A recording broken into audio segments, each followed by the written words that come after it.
Sumatera Utara. Selamat sore pemirsa Sumatera Utara, hari ini kembali hadir menjumpai Anda, memperbarui informasi Anda seputar Sumatera Utara, edisi Jumat 26 Mei 2023. Bersama saya Muhammad Budi SR. Saya Dara Putri Noval. Ini beragam informasi teraktual seputar Sumatera Utara telah dirangkum tim redaksi kami untuk Anda dan inilah berita selengkapnya.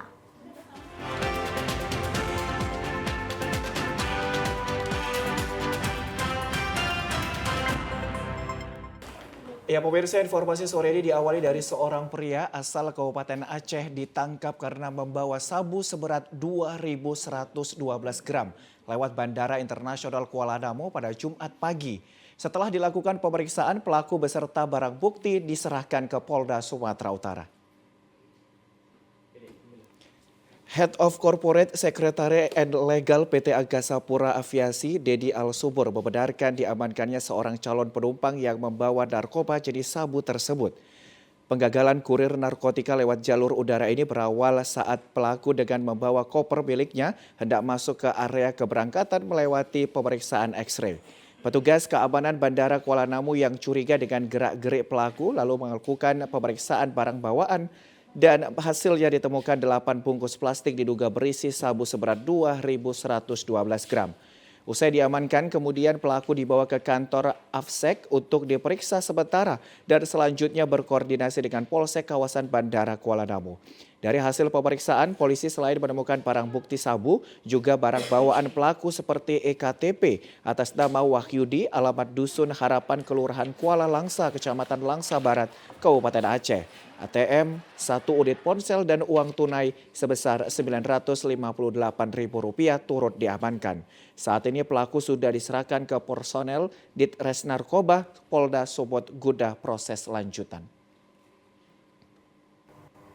Ya pemirsa, Kejaksaan Negeri Labuhan Batu bersama tim tangkap buronan atau tabur Kejati Sumatera Utara menangkap DPO kasus korupsi dana kapitasi Jaminan Kesehatan Nasional JKN pada Puskesmas Perlayuan. DPO kasus korupsi Suburia Daulay SD ditangkap di persembunyiannya oleh Kejari Labuhan Batu dan tim tabur Kejatisu di Desa Tebing Lingga, Harabilah Barat, Labuhan Batu pada Kamis malam. Pelaku SD yang saat terjadi kasus OTT yang dilakukan pihak kepolisian pada Agustus tahun 2019 silam. Dengan barang bukti uang tunai sebesar Rp188 juta menjabat sebagai bendahara JKN pada Puskesmas Perlayuan. Dan dengan alasan kemanusiaan karena sedang hamil tua terhadap SD, dilakukan penahanan rumah. Kepala Kejaksaan Negeri Labuhan Batu Fukron Syah Lubis menjelaskan, SD ditetapkan sebagai DPO oleh Kejaksaan sejak Maret 2022, di mana SD divonis dengan pidana penjara selama 4 tahun dan dengan denda Rp200 juta subsidiar 2 bulan penjara. Telah menangkap DPO bersama tim tabur Kejati Sumut atas nama perkara Suburia Daulay, yaitu bendahara JKN 2019, divonis melanggar pasal 12 huruf F Undang-Undang Nomor 31 Tahun 99 tentang tindak pidana korupsi sebagaimana telah diubah dengan Undang-Undang Nomor 20 Tahun 2021 tentang perubahan atas Undang-Undang Nomor 31 Tahun 1999 tentang pemberantasan tindak pidana korupsi junto pasal 55 ayat 1 ke 1 KUHP dengan pidana penjara selama 4 tahun dan denda Rp200 juta subsidiar 2 bulan. Perkara ini yaitu penyalahgunaan dana kapitasi Jaminan Kesehatan Nasional atau JKN pada Puskesmas Perlayuan Labuhan Batu pada tahun 2018 sampai 2019. Sebelumnya SD ditetapkan sebagai DPO, kemudian ditetapkan sebagai tersangka bersama 2 orang lainnya, yakni mantan Kepala Puskesmas Perlayuan dan Bendahara BOK. Ya pemirsa, terkait maraknya kegiatan penebangan di kawasan hutan negara, tim penyidik dari Dinas Kehutanan dan Lingkungan Hidup Provinsi Sumatera Utara mengamankan 1 unit alat berat dan mobil modifikasi pengangkut kayu. Tim Kesatuan Pengelolaan Hutan Wilayah 4 bersama tim penyidik dari Dinas Kehutanan Provinsi Sumatera Utara mengamankan 1 unit alat berat jenis eksavator serta mobil modifikasi pengangkut kayu dari kawasan hutan negara di Desa Simanampang, Kecamatan Siatas Barita pagi tadi. Pengamanan alat berat tersebut terkait laporan dari masyarakat bahwa di lokasi tersebut ada kegiatan penerbangan yang tidak sesuai dengan lokasi izin yang diberikan. Selain mengamankan 2 unit mesin siswa, adapun alat berat yang ditahan tersebut digunakan untuk mengangkut dan menebang kayu dari kawasan hutan register yang berada di Siatas Barita. Tepatnya di desa Simanampang yang telah beroperasi hampir 1 bulan lebih. Menurut keterangan warga, penebangan yang dilakukan oleh oknum penguasa dilaporkan warga akibat tidak sesuai dengan lokasi izin saat cross-check di lapangan sebelumnya. Usai melakukan pengamanan di lokasi penebangan dengan dibantu polisi kehutanan dan tim penyidik dari Dinas Kehutanan dan Lingkungan Hidup Provinsi Sumatera Utara dengan menggunakan truk pengangkut rado kemudian alat berat jenis ekskavator tersebut kemudian dibawa ke Medan sebagai barang bukti untuk penyelidikan lebih lanjut. Ketua Tim Penyidik Pegawai Negara Sipil Dinas Kehutanan Provinsi Sumatera Utara, Dendi Simbolon mengatakan hingga saat ini belum ada pihak yang mengaku bertanggung jawab dan pemilik dari alat berat tersebut. Ada kita minta dari lokasi bahwa pelaku belum ada yang datang atau yang mengaku pemilik atau yang sebagai operator tidak ada, sehingga barang bukti sampai sekarang ya, tidak ada yang mengaku pemilik, sehingga harus kita bawa untuk proses penyidikan lebih lanjut. Mudah-mudahan nanti dengan pemberitahuan kita kepala desa agar si pemilik menjumpai kita di Medan.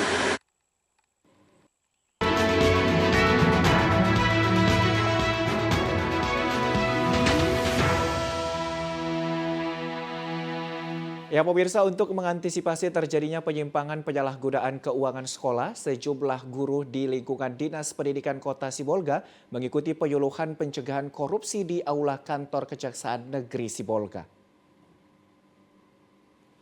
Para guru yang mengikuti kegiatan tersebut diantaranya guru sekolah dasar dan sekolah menengah pertama. Pada kegiatan tersebut, Kejaksaan Negeri Sibolga menjelaskan pentingnya melakukan pengelolaan anggaran keuangan di sekolah dengan baik dan benar sesuai dengan peruntukannya. Karena dengan pengelolaan keuangan yang baik akan memberikan dampak baik terhadap kemajuan sekolah dan pendidikan. Salah seorang jaksa Kejaksaan Negeri Sibolga yang hadir pada kegiatan penyuluhan menyebutkan di sekolah sangat rentan terjadi bentuk penyimpangan dana anggaran sekolah yang melanggar hukum. Untuk itu para guru harus benar-benar teliti agar tidak melanggar hukum dalam penggunaan anggaran keuangan sekolah. Sementara itu, pelaksana tugas Kepala Kejaksaan Negeri Sibolga, Gunawan Wisnu Murdianto mengatakan kegiatan penyuluhan yang diikuti para guru di lingkungan Dinas Pendidikan Kota Sibolga dapat dijadikan sarana bagi guru untuk dapat melakukan pengelolaan keuangan sekolah dengan baik dan benar sehingga jauh dari pelanggaran hukum. Kita fokuskan kepada kepala sekolah maupun bendahara dalam pengelolaan atau manajemen pengelolaan keuangan di sekolah. Nah, kenapa?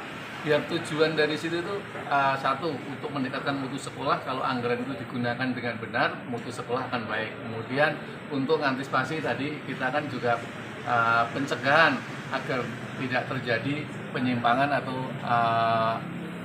koruptif dilakukan teman-teman atau yang ada di sekolah. Sementara itu, jaksa menuntut hukuman 14 hari terhadap terdakwa kasus penganiayaan yang menyerat ibu janda 5 anak di bawah umur pada sidang Pengadilan Negeri Gunung Sitoli di Nias Selatan kemarin.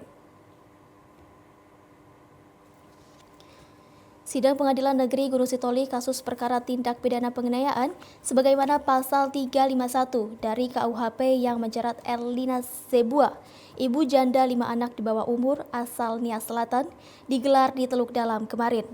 Sejumlah agenda pada sidang perdana yang dipimpin Hakim Ketua Gabe Doris MPS meliputi pembacaan dakwaan oleh Jaksa Penuntut Umum, kemudian pemeriksaan para saksi dan terdakwa, serta korban kasus itu. Selanjutnya memasuki tuntutan oleh Jaksa Penuntut Umum. Salah satunya menjatuhkan hukuman pidana dengan 14 hari kurungan dikurangi masa tahanan. Sementara yang telah dijalani terdakwa kemudian membayar biaya perkara sebesar Rp2.000. Meskipun tuntutan jaksa merupakan hukuman yang cukup ringan, namun penasehat hukum terdakwa ajukan pembelaan yang sidangnya diagendakan oleh majelis hakim yang menangani perkara itu.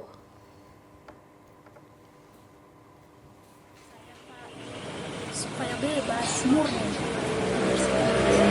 senang nggak dengan hasil tuntutan jaksa yang hanya menuntut 14 hari? Ibu senang?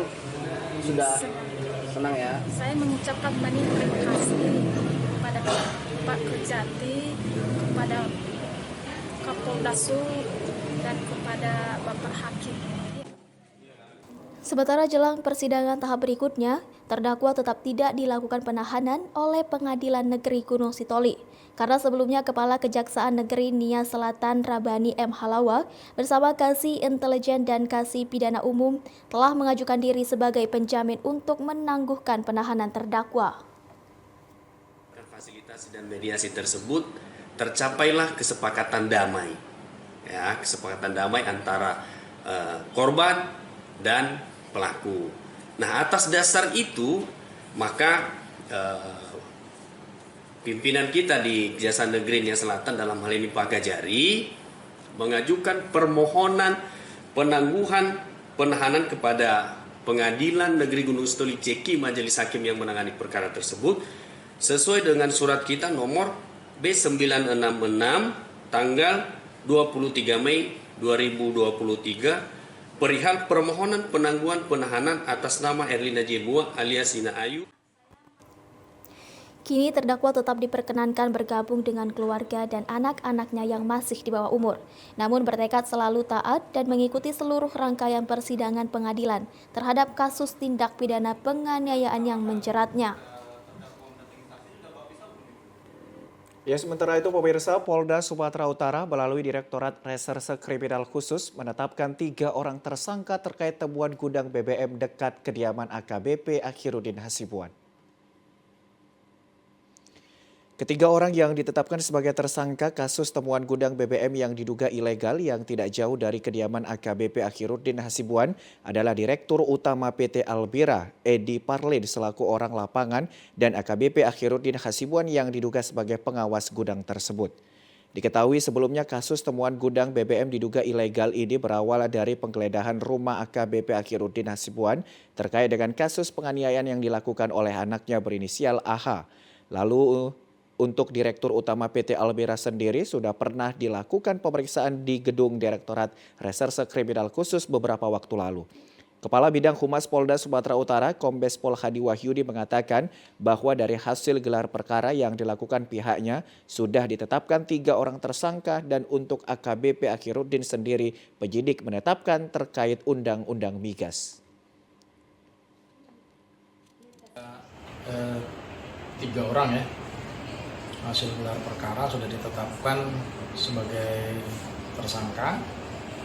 Yang pertama E, direktur utamanya, kemudian P, dia adalah petugas lapangan yang mengelola di gudang tersebut, kemudian AH, dia perannya sebagai orang yang turut serta atau membantu dari kegiatan ilegal yang ada.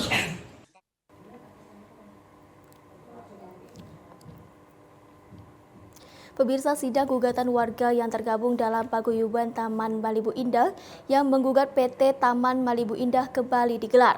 Dalam sidang tersebut, penggugat berharap hakim mengabulkan gugatan agar pengelolaan fasilitas umum dan fasilitas sosial diserahkan kepada Pemko Medan. Sidang lanjutan dipimpin Majelis Hakim yang diketahui oleh Fauzul Hamdi digelar di ruangan Cakra 7, Pengadilan Negeri Medan pada Kamis siang. Sidang yang tidak berlangsung lama ini beragendakan kesimpulan dari para pihak. Setelah para pihak menyerahkan kesimpulan, hakim menunda persidangan hingga 2 pekan mendatang dengan agenda putusan. Sebelumnya, warga menyampaikan gugatan perbuatan melawan hukum ini diajukan terhadap PT Taman Malibu Indah selaku tergugat 1. CV Badan Pengelola Malibu selaku tergugat 2, PT Medan Megah Propertindo selaku tergugat 3, Pemerintah Kota Medan selaku tergugat 1, dan Kantor Pertanahan Kota Medan selaku tergugat 2. Tujuan penggugatan dalam mengajukan gugatan akuo adalah untuk memperjuangkan fasilitas umum seperti jalan umum, lingkungan penghijauan, perbaikan drainase, pagar maupun pembangunan tembok. Begitu juga dengan fasilitas sosial yaitu taman rekreasi, taman fitness, kolam renang, dan lainnya. Kuasa hukum penggugat Trevini Simanjuntak mengatakan bahwa inti dari kesimpulannya yaitu meminta agar PT Taman Malibu Indah menyerahkan pengelolaan fasilitas umum atau FASUM dan fasilitas sosial atau FASOS kepada pemerintah Kota Medan. Hakim menerima gugatan-penggugatan karena ini tujuannya juga untuk mendukung program pemerintah. Program pemerintah untuk yang seharusnya FASUM, FASOS, prasarana, sarana, dan utilitas pada suatu komplek itu seharusnya diserahkan dan dikelola oleh pemerintah setempat. Ya, semoga putusan bisa hasilnya baik karena ini pun tujuannya untuk mendukung program pemerintah. Ya, sementara itu pemirsa, ahli hukum bisnis Prof. Ningrum Natasha menjelaskan fasilitas umum dan fasilitas sosial yang diperjuangkan oleh Paguyuban Taman Malibu Indah sudah diatur dalam undang-undang. Natasha mengatakan FASUM dan FASOS juga menjadi tanggung jawab pemerintah setempat. Sidang gugatan warga yang tergabung dalam Paguyuban Taman Malibu Indah yang menggugat PT Taman Malibu Indah yang digelar di Pengadilan Negeri Medan mendapat perhatian dari ahli hukum bisnis Ningrum Natasha. Sebelumnya tujuan penggugat dalam mengajukan gugatan akuo adalah untuk memperjuangkan fasilitas umum seperti jalan umum, lingkungan penghijauan, perbaikan drainase, pagar maupun pembangunan tembok termasuk fasilitas sosial yaitu taman rekreasi, tempat fitness, kolam renang, dan lainnya. Hal ini juga sudah diatur dalam Undang-Undang tentang Perumahan dan Kawasan Permukiman serta Peraturan Wali Kota Medan Nomor 35 Tahun 2020 tentang pedoman penyerahan prasarana, sarana, dan utilitas perumahan dan pemukiman di Kota Medan. Ahli hukum bisnis Prof. Ningrum Natasha menyatakan bahwa dalam undang-undang juga sudah diatur bahwa FASUM dan FASOS merupakan tanggung jawab pemerintah setempat. Guru Besar USU itu juga mengungkapkan jika pihak ketiga ingin mengelola FASUM dan FASOS, maka seharusnya terlebih dahulu mempertanyakan pendapat warga yang tinggal di komplek tersebut. Itu udah diatur di beberapa peraturan yang tersebar di dalam undang-undang juga bahwa FASUM itu pasti menjadi tanggung jawab pemerintah daerah setempat, gitu ya. Apa yang umum itu air, listrik, sampah, ya. Bisa dibayangkan kalau setiap perumahan punya manajemen sendiri, bikin listrik sendiri, bikin sini kan nggak mungkin. Sebenarnya mesti kita pikiran juga pemerintah daerah itu punya tanggung jawab yang cukup berat. Tapi kan sudah dibantu oleh developer dibangunkan untuk masyarakat, betul nggak? Ya, PUPR kita misalnya, wah kalau nggak ada itu bedah rumah, membangun itu kan tugas pemerintah. Tapi ketika ada itu dilakukan oleh misalnya pihak swasta, setelah selesai ikutin aja aturan mainnya, ikutin aja aturan perundang-undangnya. Yang mana dikelola sendiri, yang mana diserahkan. Itu aja. Sementara itu warga lingkungan 4 Kelurahan Dwi Kora dihebohkan dengan temuan pria dewasa tewas di rumah kontrakan. Sosok pria dewasa tersebut ditemukan warga dalam keadaan hidung berdarah dan sebagian badan menghitam. Tim Inafis Polres Tabes Medan melakukan olah tempat kejadian perkara di sebuah rumah kontrakan Jalan Kapten Muslim Medan kemarin. Diketahui sosok pria dewasa bernama Juni Bangun Situmorang ditemukan warga di dalam rumah kontrakan yang terkunci dalam keadaan sudah tidak bernyawa. Judi ditemukan tidak bernyawa dengan memakai baju kaos dan celana pendek dalam keadaan terlungkup. Polisi temukan jasad korban dengan kondisi hidung berdarah dan sebagian badan menghitam. Rumah kontrakan yang berada di pinggiran rel kereta api tersebut menjadi perhatian warga sekitar. Warga sempat melihat aktivitas korban pada pagi hari, di mana korban terlihat sehat dan sedang memperbaiki rumah kontrakan di pagi hari. Kepala Lingkungan 4 Betty Hutajulu mengatakan, polisi masih mendalami kasus kematian pria dewasa tersebut. Ya, pada pukul jam 9 WIB, saya dihubungi oleh warga sekitar. Mereka mengatakan ada sebuah kejadian yang ada di mana warga meninggal dunia dalam kondisi terlungkup. Mereka juga belum mengetahui karena rumah tersebut rumah warga kunci dari dalam. Jadi kita belum mengetahui apa yang terjadi.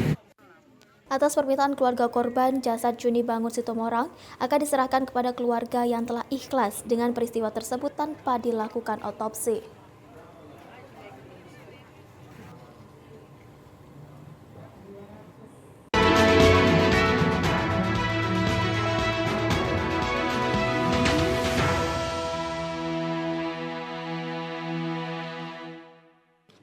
Ya, pemirsa, kita beralih ke informasi lain. Guna menciptakan keterbukaan informasi publik terkait pelaksanaan tahapan pemilu tahun 2024 mendatang, Komisi Informasi Provinsi Sumatera Utara melakukan kunjungan ke kantor Komisi Pemilihan Umum KPU Kota Pematang Siantar.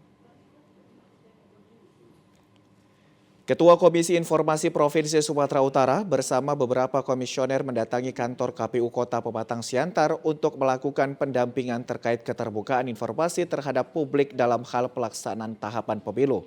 Pendampingan ini dilakukan guna mengetahui sejauh mana kinerja KPU dalam hal pelaksanaan tahapan pemilu yang saat ini sedang berjalan dan bagaimana keterbukaan informasi di KPU terhadap masyarakat.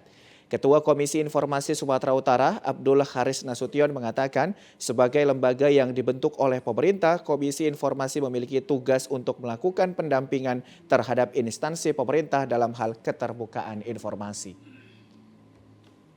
Ini juga ingin melihat seperti apa pejabat pengelola informasi dan dokumentasi yang ada di KPU Kota Siantar ini. Kami akan melihat nanti hasil akhirnya adalah KPU itu melakukan presentasi.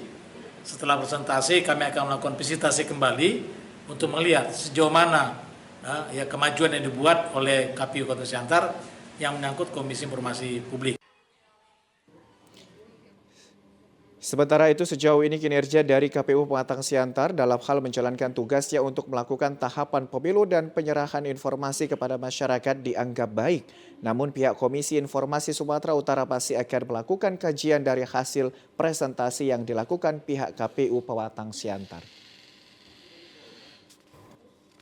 Untuk pemilu tahun 2024 mendatang, jumlah pemilih pemula potensial non-EKTP di Kota Pematang Siantar mencapai 2.075 pemilih, atau sekitar 10% dari jumlah pemilih yang ada di Kota Pematang Siantar. Jumlah tersebut diketahui dari data daftar pemilih sementara setelah dilakukannya pendataan daftar pilih oleh KPUD Kota Pematang Siantar. Sementara daftar pemilih pemula berasal dari pensiunan TNI Polri. Hingga saat ini masih dilakukan penjajakan untuk penyesuaian jumlah dengan data yang ada di KPU Pematang Siantar. Komisioner KPUD Kota Pematang Siantar Jafar Sidik mengatakan, dengan tingginya jumlah pemilih pemula potensial ini, KPUD Kota Pematang Siantar rutin melakukan sosialisasi ke sekolah-sekolah maupun kampus yang ada di Kota Pematang Siantar. Hal ini dilakukan agar para pemilih pemula memahami dan menyadari akan pentingnya dilaksanakan pemilu. Inilah mungkin tempat kita untuk melakukan sosialisasi khususnya kepada pemilih pemula. Kenapa? Karena di sekolah itu mereka sudah berkumpul di situ. Paling tidak orang-orang yang kelas 3 ataupun kelas 9 itu kan sudah akan berpeluang untuk melakukan pemilihan di 2024 nanti. Sementara jumlah pemilih sesuai dengan data daftar pemilih tetap sementara, saat ini di Kota Pematang Siantar sebanyak 202.833 pemilih, yang saat ini pendataannya masih berjalan ke tahap daftar pemilih sementara hasil perbaikan, yang hasilnya akan menjadi daftar pemilih tetap di pemilih tahun 2024 mendatang. Labbaik Allahumma labbaik. لبيك لا شريك لك لبيك إن الحمد والنعمة لك والملك لا شريك. Ya pemirsa, jumlah jemaah haji lansia Provinsi Sumatera Utara tahun 2023 mencapai 2.914 orang. Pelayanan haji di embarkasi Medan terapkan ramah lansia. Panitia Penyelenggaraan Ibadah Haji tahun 2023 Provinsi Sumatera Utara terapkan pelayanan ramah lansia di Asrama Haji Embarkasi Medan, Jalan Abdul Haris Nasution, Medan, Sumatera Utara kemarin. Pelayanan lansia terhadap jemaah haji ini diprioritaskan melihat jumlah jemaah haji lansia di Provinsi Sumatera Utara ada sebanyak 2.914 orang. Pelayanan ramah lansia dilakukan untuk memberi kemudahan, kenyamanan, dan keamanan bagi jemaah haji lansia dalam menjalankan ibadah haji. Pelayanan jemaah haji terus berjalan di mana pada kloter 1 asal Kabupaten Mandailing Natal, Provinsi Sumatera Utara telah diberangkatkan sebanyak 359 orang dan disusul dengan kloter 2 asal Deli Serdang, Provinsi Sumatera Utara sebanyak 357 jamaah. Selanjutnya pada kloter ketiga akan diberangkatkan sebanyak 360 jamaah dari Kabupaten Karo dan Asahan. Kepala Bidang Penyelenggaraan Haji Umroh Kementerian Agama Provinsi Sumatera Utara, Zulfan Effendi mengatakan pihaknya telah menerapkan pelayanan ramah lansia dengan metode one-stop service atau pelayanan satu arah.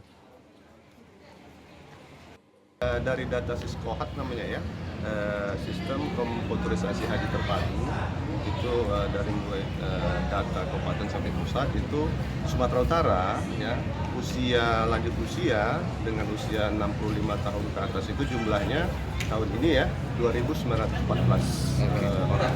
Ya untuk di kloter 3 ini sekitar 10% lah ada jemaah lansia 65 tahun ke atas.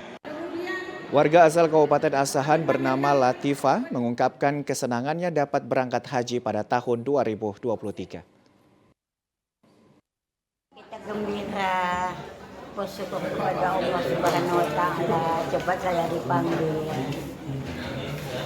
Bu, bagaimana nanti biar Saudi kan mengingat saat ini kan usia Ibu sudah bukan muda lagi begitu lansia gitu ya.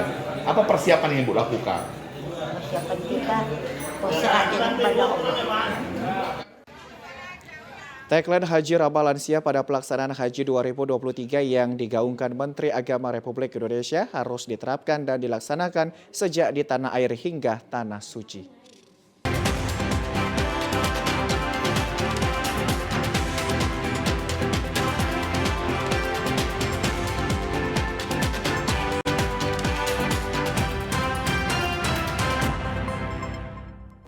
Terima kasih pemirsa, Anda masih bersama kami di program Sumatera Utara hari ini.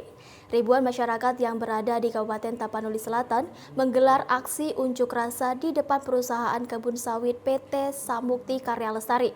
Aksi ini dilakukan massa karena PT SKL tidak menerapkan Permen Pertanian nomor 26 tahun 2007 tentang pedoman perizinan usaha perkebunan yang diduga memanipulasi data. Dengan membawa spanduk, ribuan masyarakat dari 4 daerah yang berada di Kecamatan Muara Batang Toru, Kabupaten Tapanuli Selatan, menggelar aksi unjuk rasa di jalan menuju kantor PT SKL yang berada di Kecamatan Muara Batang Toru. Dalam orasinya, massa menilai PT SKL tidak menerapkan Undang-Undang Dasar 1944, Pasal 33 yang berbunyi bahwa perekonomian disusun sebagai usaha bersama berdasarkan asas kekeluargaan.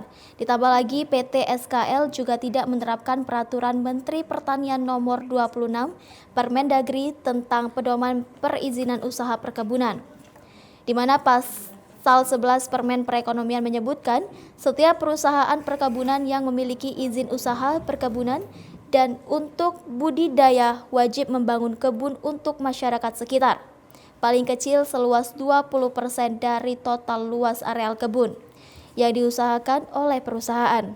Namun PT SKL yang memiliki hak guna usaha seluas 10.400 hektar hanya membangun kebun kepada masyarakat seluas 1.000 hektar. Dalam hal ini masyarakat menduga adanya manipulasi data yang dilakukan PT SKL selama 14 tahun terakhir. Parahnya, pihak PT SKL enggan menjawab surat yang berulang kali dikirimkan masyarakat mempertanyakan hal tersebut.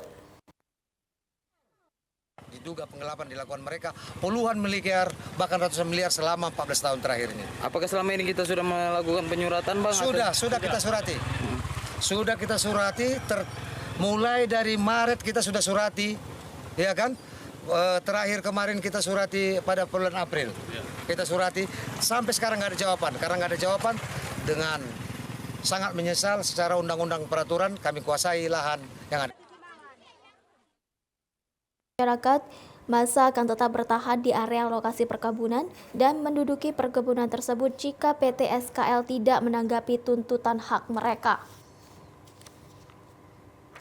Ya pemirsa, aparat kepolisian dari Satuan Narkoba Polres Belawan menggerebek kampung narkoba kemarin sore saat petugas melakukan penggeledahan salah seorang pengguna narkoba melarikan diri dan melompat ke sungai. Satuan Narkoba Polres Pelabuhan Belawan menggerebek sebuah lapak yang dijadikan tempat minum tua di Jalan Rawa Badak, Desa Pematang Johar, Kecamatan Labuhan Deli, Kabupaten Deli Serdang. Dalam penggerebekan tersebut, petugas berhasil menemukan 1 paket narkoba jenis sabu dari salah satu kantong seorang pria. Saat dilakukan penggeledahan lebih lanjut, salah seorang pria lainnya memanfaatkan kelengahan petugas dan mencoba melarikan diri hingga terjadi aksi kejar-kejaran.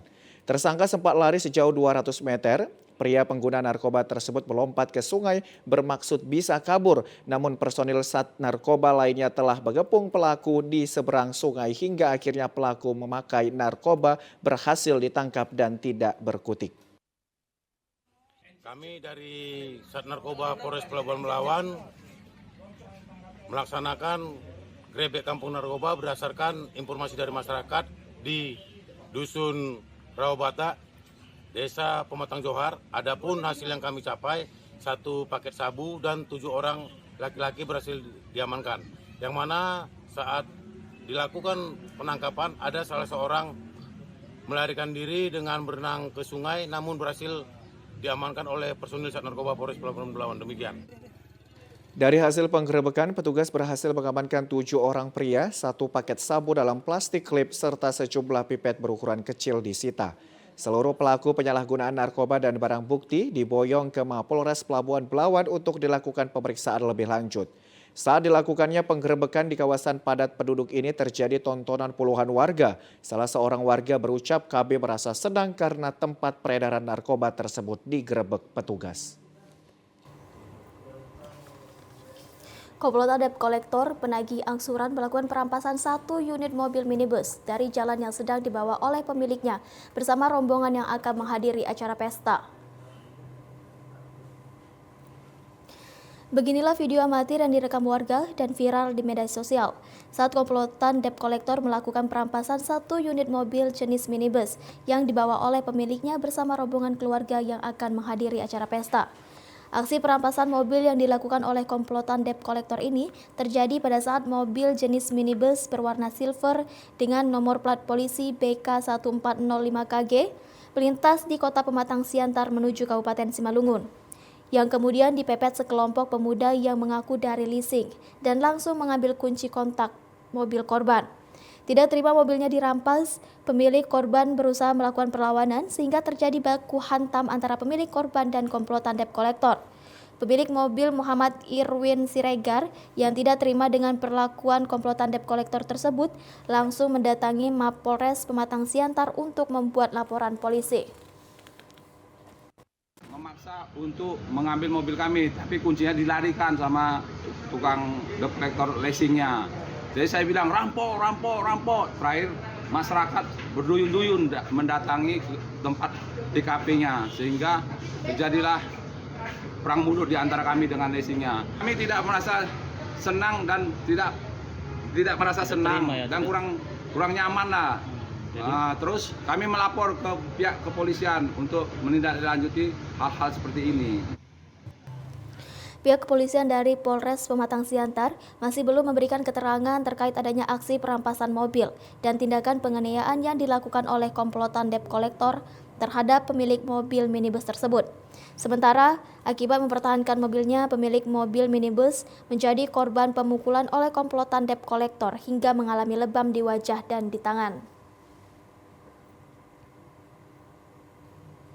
Ya pemirsa, berikut informasi perakiraan cuaca di sejumlah daerah di Sumatera Utara dari Badan Meteorologi, Klimatologi, dan Geofisika Wilayah 1 Medan berlaku pada hari Sabtu 27 Mei 2023. Halo Sobat BMKG, kembali lagi bersama saya Aryo Prasetyo. Perakirawan Balai Besar MKG Wilayah 1 Medan akan menyampaikan perakiraan cuaca Sabtu 27 Mei 2023. Untuk pagi hari, berawan di seluruh wilayah Sumatera Utara. Siang hingga sore hari berawan dan berpotensi hujan ringan di sebagian wilayah Sumatera Utara dengan potensi hujan ringan terjadi di Kepulauan Nias, Langkat, Medan, Binjai, Deli Serdang, Batubara, Simalungun, Samosir, Pakpak Barat, Tapanuli Utara, Sibolga, Labuan Batu Utara, dan Labuan Batu Selatan dan sekitarnya. Untuk malam hari, berawan dan berpotensi hujan ringan di sebagian wilayah Sumatera Utara dengan potensi hujan ringan terjadi di Kepulauan Nias, Langkat, Karo, Dairi, Deli Serdang, Tapanuli Utara, Padang Lawas, dan sekitarnya. Untuk dini hari, berawan dan berpotensi hujan ringan di wilayah Langkat dan Pakpak Barat dengan suhu udara 17 hingga 33 derajat Celcius, kelembapan udara 60 hingga 95%. Angin bertiup dari tenggara hingga barat laut dengan kecepatan 10 hingga 30 km per jam. Titik panas atau hotspot di Sumatera Utara pertanggal 25 Mei 2023 terdapat 9 titik, yaitu 4 titik di Mandeling Natal dan 5 titik di Labuan Batu. Demikian perakiraan cuaca Sabtu 27 Mei 2023. Semoga bermanfaat. Terima kasih dan sampai jumpa.